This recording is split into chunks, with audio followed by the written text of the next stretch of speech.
मधुबन के बाबा, मधुबन के बाबा मुरली वाले, आपका क्या कहना, आपका क्या कहना। मधुबन के बाबा मुरली वाले, आपका क्या कहना, आपका क्या कहना। ओम शांति। आज का मुरली 16/2/2024 प्रातः मुरली। ओम शांति। बाप दादा मधुबन।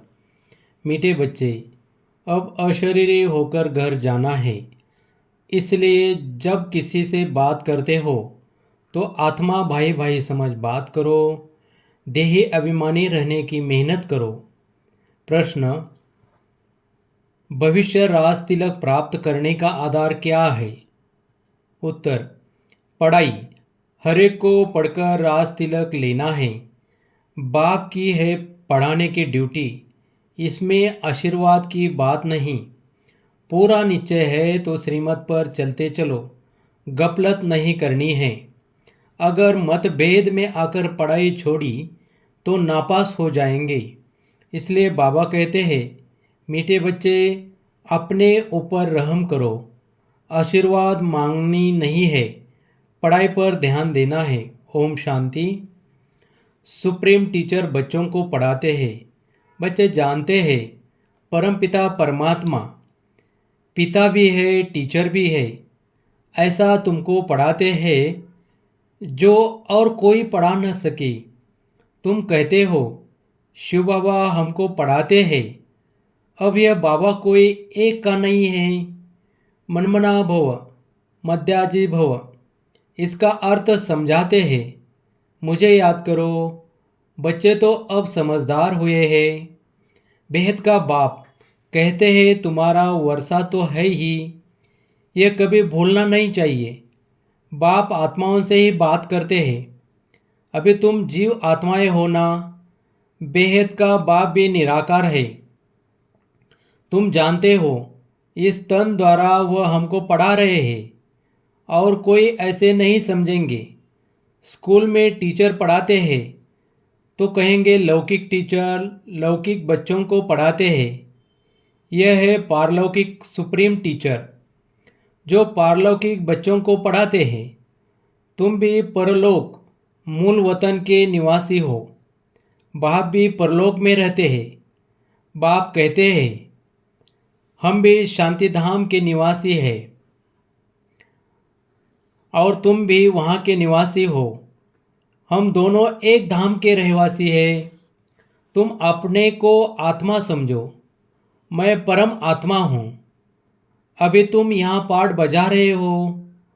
पाठ बजाते बजाते तुम अभी पतित बन गए हो।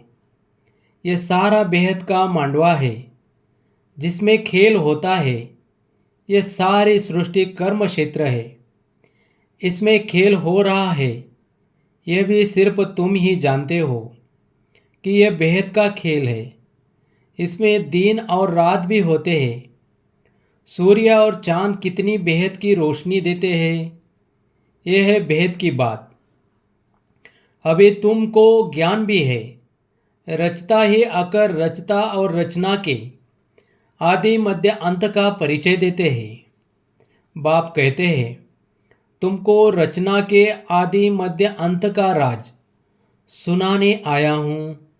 ये पाठशाला है, पढ़ाने वाला अभोक्ता है। ऐसे कोई नहीं कहेंगे कि हम अभोक्ता है। अहमदाबाद में एक साधु ऐसे कहता था, परंतु बाद में ठगी पकड़ी। इस समय ठगी भी बहुत निकल पड़ी है। वेशधारी बहुत है, इनको तो कोई वेश है नहीं। मनुष्य समझते हैं श्री कृष्ण ने गीता सुनाई तो आजकल कितने श्री कृष्ण बन पड़े हैं।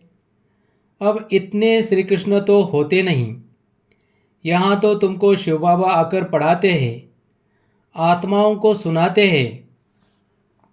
तुमको बार बार कहा गया है कि अपने को आत्मा समझ, भाई भाई को सुनाओ। बुद्धि में रहे बाबा की नॉलेज हम भाइयों को सुनाते हैं। मेल अथवा फीमेल दोनों भाई भाई है। इसलिए बाप कहते हैं तुम सब मेरे वर्षे के हकदार हो। वैसे फीमेल को वर्षा नहीं मिलता है क्योंकि उनको ससुर घर जाना है। यहाँ तो है ही सब आत्माएं, अशरीरी होकर जाना है घर। अभी जो तुमको ज्ञान रतन मिलते हैं ये अविनाशी रतन बन जाते हैं।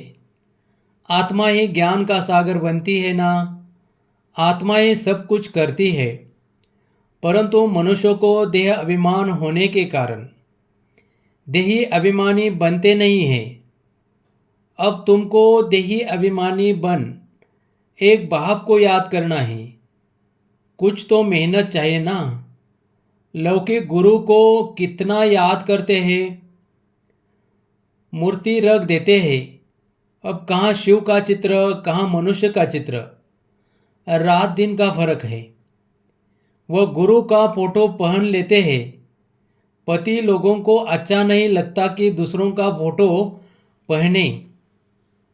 हाँ, शिव का पहनेंगे तो वह सबको अच्छा लगेगा क्योंकि वह तो परमपिता है ना, उनका चित्र तो होना चाहिए। यह है गले का हार बनाने वाला, तुम रुद्रमाला का मोती बनेंगे। यूं तो सारी दुनिया रुद्रमाला भी है, प्रजापिता ब्रह्मा की माला भी है। ऊपर में सिजरा है, वह हद का सिजरा, यह है बेहद का। जो भी मनुष्य मात्र है सबकी माला है। आत्मा कितनी छोटे से छोटी बिंदी है, बिल्कुल छोटी बिंदी है। ऐसे ऐसे बिंदी देते जाओ तो अनगिनत हो जाएंगे, गिनती करते करते थक जाएंगे। परंतु देखो आत्मा का झाड़ कितना छोटा है। ब्रह्मा तत्व में बहुत थोड़ी जगह में रहती है, वो फिर यहाँ आती है पाठ बजाने। तो यहाँ फिर कितनी लंबी चौड़ी दुनिया है। कहाँ कहाँ एरोप्लेन में जाते हैं, वहाँ फिर एरोप्लेन आदि की दरकार नहीं। आत्माओं का छोटा सा झाड़ है, यहाँ मनुष्यों का कितना बड़ा झाड़ है। यह सब है प्रजापिता ब्रह्मा की संतान, जिसको कोई एडम कोई आदिदेव कहते हैं। मेल फीमेल तो जरूर है। तुम्हारा है प्रवृत्ति मार्ग, निवृत्ति मार्ग का खेल होता नहीं। एक हाथ से क्या होगा, दोनों पहिए चाहिए। दो है तो आपस में रेस करते हैं, दूसरा पहिया साथ नहीं देता है तो ढीले पड़ जाते हैं। परंतु एक के कारण ठहर नहीं जाना चाहिए। पहले पहले पवित्र प्रवृत्ति मार्ग था, फिर होता है अपवित्र, गिरते ही जाते हैं। तुम्हारी बुद्धि में सारा ज्ञान है। यह झाड़ कैसे बढ़ता है, कैसे एडिशन होती जाती है, ऐसा झाड़ कोई निकाल न सके। कोई की बुद्धि में रचता और रचना के आदि मध्य अंत का नॉलेज है ही नहीं। इसलिए बाबा ने कहा था, यह लिखो कि हमने रचता द्वारा रचता और रचना की नॉलेज का अंत पाया। वह तो न रचता को जानते न रचना को। अगर परंपरा यह ज्ञान चला आता है तो कोई बतावे ना, सिवाय तुम ब्रह्म कुमार कुमारियों के कोई बता न सके। तुम जानते हो हम ब्राह्मणों को ही परमपिता परमात्मा पढ़ाते हैं। हम ब्राह्मणों का ही ऊंचे से ऊंचा धर्म है। चित्र भी जरूर दिखाना पड़ता है। चित्र बिगड़ कब बुद्धि में बैठेगा नहीं। चित्र बहुत बड़े बड़े होने चाहिए। वैरायटी धर्मों का झाड़ कैसे बढ़ता है यह भी समझाया है। आगे तो कहते थे हम आत्मा सो परमात्मा, परमात्मा सो हम आत्मा। अब बाप ने इसका भी अर्थ बताया है। इस समय हम सो ब्राह्मण है, फिर हम सो देवता बनेंगे नई दुनिया में। अभी हम पुरुषोत्तम संगम युग पर है, अर्थात यह है पुरुषोत्तम बनने का संगम युग। यह सब तुम समझा सकते हो। रचता और रचना का अर्थ हम सो का अर्थ ओम अर्थात मैं आत्मा फर्स्ट, फिर यह शरीर है। आत्मा अविनाशी और यह शरीर विनाशी है। हम यह शरीर धारण कर पाठ बजाते हैं, इसी को कहा जाता है आत्मा अभिमानी। हम आत्मा फलाना पाठ बजाती है, हम आत्मा यह करती है, हम आत्मा परमात्मा के बच्चे हैं। कितना वंडरफुल ज्ञान है। ये ज्ञान बाप में ही है, इसलिए बाप को ही बुलाते हैं। बाप है ज्ञान का सागर, उनकी भेंट में फिर है अज्ञान के सागर। आधा कल्प है ज्ञान, आधा कल्प है अज्ञान। ज्ञान का किसी को पता ही नहीं। ज्ञान कहाँ जाता है? रचता द्वारा रचना को जानना, तो जरूर रचता में ही ज्ञान है ना, इसलिए उनको क्रिएटर कहा जाता है। मनुष्य समझते हैं क्रिएटर ने यह रचना रची है। बाप समझाते हैं यह तो अनादि बना बनाया खेल है। कहते हैं पतित पावन आओ, तो रचता कैसे कहेंगे? रचता तब कहे जब प्रलय हो फिर रचे। बाप तो पतित दुनिया को पावन बनाते हैं, तो यह सारे विश्व का जो झाड़ है उनके आदि मध्य अंत को तो मीठे मीठे बच्चे ही जानते हैं। जैसे माली हर एक बीज को और झाड़ को जानते हैं ना, बीज को देखने से सारा झाड़ बुद्धि में आ जाता है। तो यह है ह्यूमैनिटी का मनुष्य, सृष्टि का बीज। उन्हें कोई नहीं जानते, गाते भी है परमपिता परमात्मा सृष्टि का बीज रूप है, सतचित्त आनंद स्वरूप है, सुख शांति पवित्रता का सागर है। तुम जानते हो यह सारा ज्ञान परमपिता परमात्मा इस शरीर द्वारा दे रहे हैं, तो जरूर यहाँ आएंगे ना। पतितों को पावन प्रेरणा से कैसे बनाएंगे? तो बाप यहाँ आकर सबको पावन बना कर ले जाते हैं। वो बाप ही तुमको पाठ पढ़ा रहे हैं। यह है पुरुषोत्तम संगम युग। इस पर तुम भाषण कर सकते हो कि कैसे पुरुष तमो प्रधान से श्रेष्ठ सतो प्रधान बनते हैं। तुम्हारे पास टॉपिक तो बहुत है। यह पति तमो प्रधान दुनिया सतो प्रधान कैसे बनती है, यह भी समझने लायक है। आगे चलकर तुम्हारा यह ज्ञान सुनेंगे, भला छोड़ भी देंगे, फिर आएंगे, क्योंकि गति सदगति की हट्टी एक ही है। तुम कह सकते हो कि सर्व का सदगति दाता एक बाप ही है। उनको श्री श्री कहते हैं। श्रेष्ठ ते श्रेष्ठ है परमपिता परमात्मा, वो हमें श्रेष्ठ बनाते हैं। श्रेष्ठ है सतयुग, भ्रष्ट है कलयुग। कहते भी है भ्रष्टाचारी है, परंतु आपने को नहीं समझते। पति दुनिया में एक भी श्रेष्ठ नहीं। श्री श्री जब आए तब आकर श्री बनाए। श्री का टाइटल सतयुग आदि में देवताओं का था, यहाँ तो सबको श्री श्री कह देते हैं। वास्तव में श्री अक्षर है ही पवित्रता का। दूसरे धर्म वाले कोई भी अपने को श्री नहीं कहते। श्री पोप कहेंगे क्या? यहाँ तो सबको कहते रहते हैं। कहाँ हम हंस मोती चुगने वाले, कहाँ बगुले गंध खाने वाले। फर्क तो है ना। ये देवता है फूल, वह है गार्डन ऑफ अल्लाह। बाप तुमको फूल बना रहे हैं। बाकी फूलों में वैरायटी है। सबसे अच्छा फूल है किंग फ्लावर। इन लक्ष्मी नारायण को नई दुनिया का किंग क्वीन फ्लावर कहेंगे।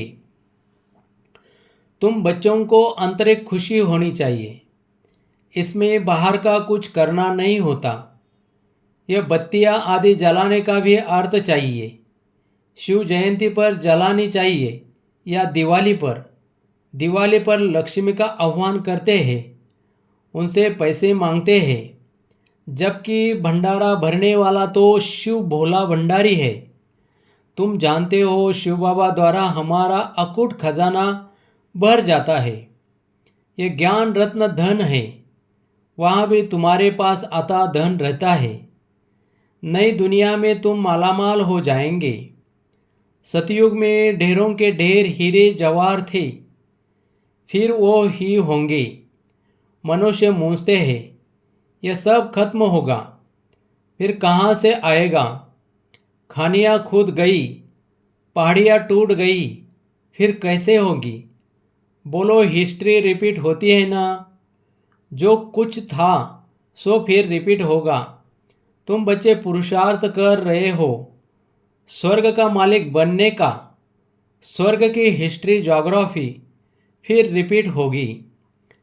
गीत में है ना, अपने सारे सृष्टि, सारा समुद्र, सारी पृथ्वी हमको दे दी है, जो कोई हमसे छीन नहीं सकता। उसकी भेंट में अब क्या है? जमीन के लिए, पानी के लिए, भाषा के लिए लड़ते हैं। स्वर्ग का रास्ता बाबा का जन्म मनाया जाता है। जरूर उसने स्वर्ग की भाषाई दी होगी। अब तुमको बाप पढ़ा रहे हैं। तुमको इस शरीर के नाम रूप से न्यारा हो, अपने को आत्मा समझना है, पवित्र बनना है, या तो योग बल से या तो सजाए खाकर। फिर पद भी कम हो जाता है। स्टूडेंट की बुद्धि में रहता है ना, हम इतना मर्तबा पाते हैं, टीचर ने इतना पढ़ाया है, फिर टीचर को भी सौगात देते हैं। यह तो बाप तुमको विश्व का मालिक बनाते हैं, तो तुम फिर भक्ति मार्ग में उनको याद करते रहते हो। बाकी बाप को आप सौगात क्या देंगे? यहाँ तो जो कुछ देखते हो वह तो रहना नहीं है। यह तो पुरानी छीछी दुनिया है। तब तो मुझे बुलाते हैं। बाप तुमको पतित से पावन बनाते हैं। इस खेल को याद करना चाहिए।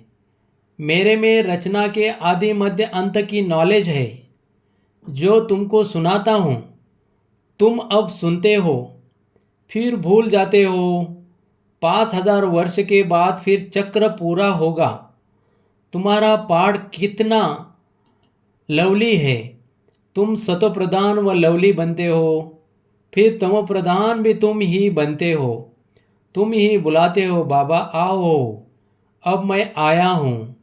अगर निश्चय है तो श्रीमत पर चलना चाहिए, गफलत नहीं करनी चाहिए। कई बच्चे मतभेद में आकर पढ़ाई छोड़ देते हैं। श्रीमत पर नहीं चलेंगे, पढ़ेंगे नहीं तो नापास भी तुम ही होंगे। बाप तो कहते हैं अपने पर रहम करो। हरेक को पढ़कर अपने को राज तिलक देना है। बाप को तो है पढ़ाने की ड्यूटी, इसमें आशीर्वाद की बात नहीं। फिर तो सभी पर आशीर्वाद करनी पड़े। यह कृपा आदि भक्ति मार्ग में मांगते हैं, यहाँ वह बात नहीं। अच्छा, मीठे मीठे सिखिल दे बच्चों प्रति माता पिता बाप दादा का याद प्यार और गुड मॉर्निंग।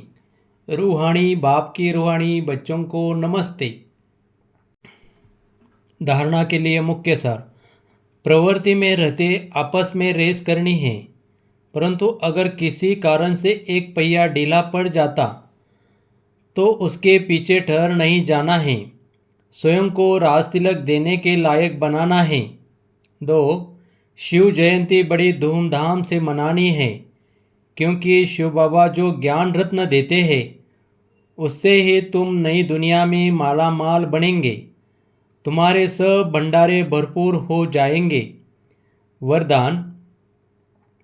बाप से शक्ति लेकर हर परिस्थिति को हल करने वाले साक्षी दृष्टा भव। आप बच्चे जानते हो कि अति के बाद ही अंत होगा, तो हर प्रकार की हलचल अति में होगी। परिवार में भी खिटखिट होगी, मन में भी अनेक उलझनें आएगी, धन भी नीचे ऊपर होगा। लेकिन जो बाप के साथी है, सच्चे है, उनका जवाबदार बाप है। ऐसे समय पर मन बाप की तरफ हो तो निर्णय शक्ति से सब पार कर लेंगे। साक्षी दृष्टा हो जाओ तो बाप की शक्ति से हर परिस्थिति को सहज हल कर लेंगे। स्लोगन: अब सब किनारे छोड़ घर चलने की तैयारी करो। ओम शांति।